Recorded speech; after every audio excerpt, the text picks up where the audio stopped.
Good afternoon. I was talking to a man the other day, and I asked him what he thought about ignorance and apathy. And his answer was, I don't know, and I don't care. One of the major problems we have in the United States is that people don't know, and they don't care. Frequently, I will ask people to raise their hand if they are good, patriotic Americans. No surprise, everybody in the audience raises their hand. Everybody considers themselves a good, patriotic American. My next question is, raise your hand if you can tell me how many articles are in the Constitution. Sadly, nobody knows. I've asked police officers, I've asked lawyers, I've asked judges. Nobody knows. If you don't know how many articles are in the Constitution, how do you plan to protect and defend it? We're here to celebrate the First Amendment, specifically freedom of speech. My question is, why do we have freedom of speech? So we can cheer for our favorite team? Go Bulls, go Bears, yay, Stanley Cup. Is that why we have freedom of speech? No. The reason that we have freedom of speech is for freedom of political speech. Most of you, I assume, are familiar with the Declaration of Independence, which says that we, the people, can alter or abolish the government. Well, we all agree, I think, that government is completely benign. It doesn't do anything nasty. Everybody's happy with the government, right?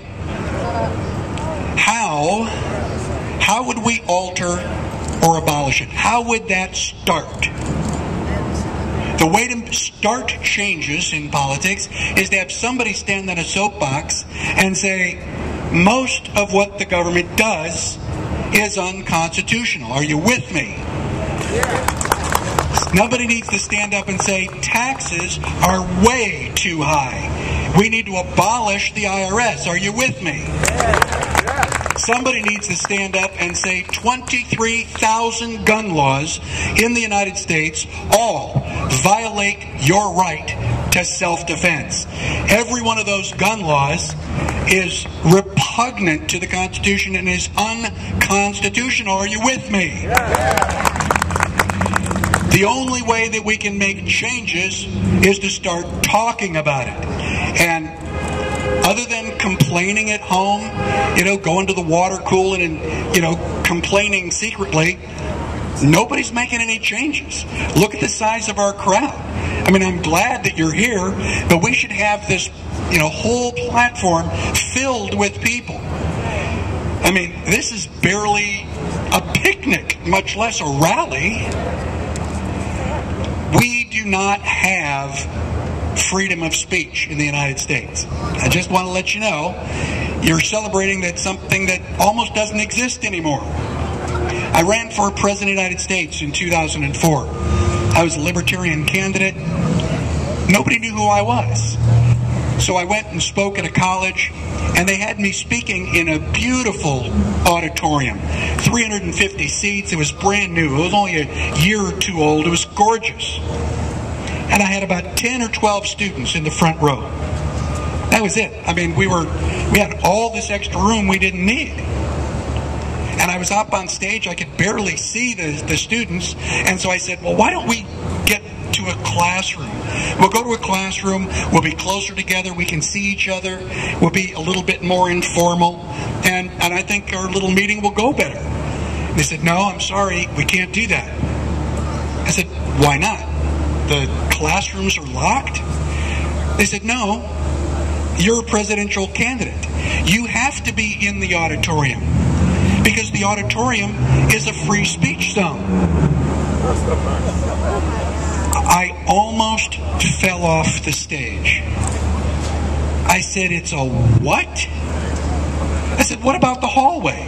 What about the rest of the campus? And they were joking. They said, no, that's a speech-free zone. I will tell you exactly what I told those students. Anywhere I happen to be standing is a free speech zone.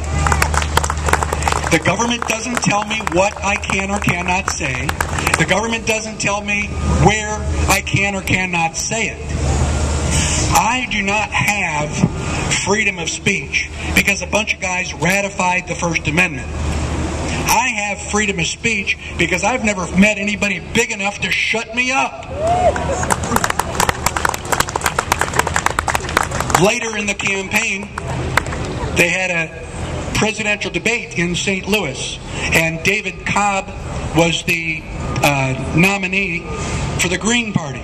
So David Cobb and I decided we were going to attend the presidential debate. I mean, we weren't silly enough to think we were going to actually give any answers.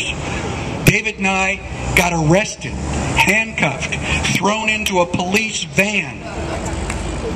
Two gentlemen, coats, ties, I mean, we're respectable looking guys, and we're arrested in a police van. 20 minutes later, a police officer opens up the back doors and says, excuse me, which one of you guys is a presidential candidate? And I said, well, we are both presidential candidates. We're at a presidential debate, and you have us in handcuffs. I said, can you explain that to me? And he goes, let me get back to you on that. So David and I never got a chance. They threw us in jail, kept us there until midnight. There's no freedom of speech. You don't hear all of the choices. In an election, they're telling you about arsenic and strychnine, and you're supposed to pick one. This is insane.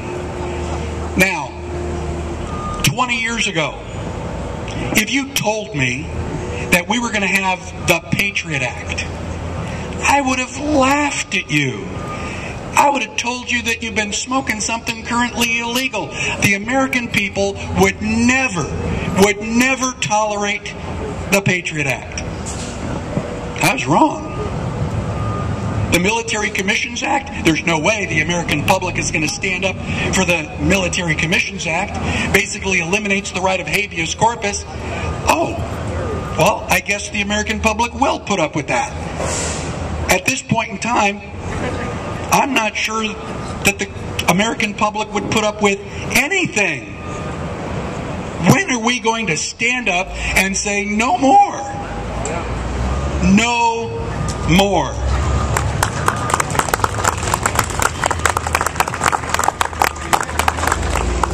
On a scale of 0 to 100%, how much rape are you willing to tolerate? 5%?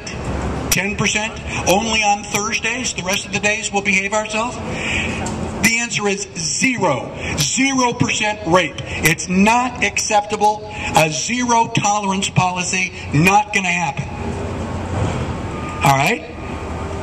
On a scale of 0 to 100%, how much unconstitutional law are you going to tolerate? 5%? 10%? We'll just get rid of 3 of the amendments. If we whittle it down to 7, it's going to be easier to memorize, right? 0 tolerance. This is my Constitution. This is my Bill of Rights, and nobody is going to violate my Constitution. Not and get away with it. We've got to be pissed. We got to stand up. We've got to take back our country.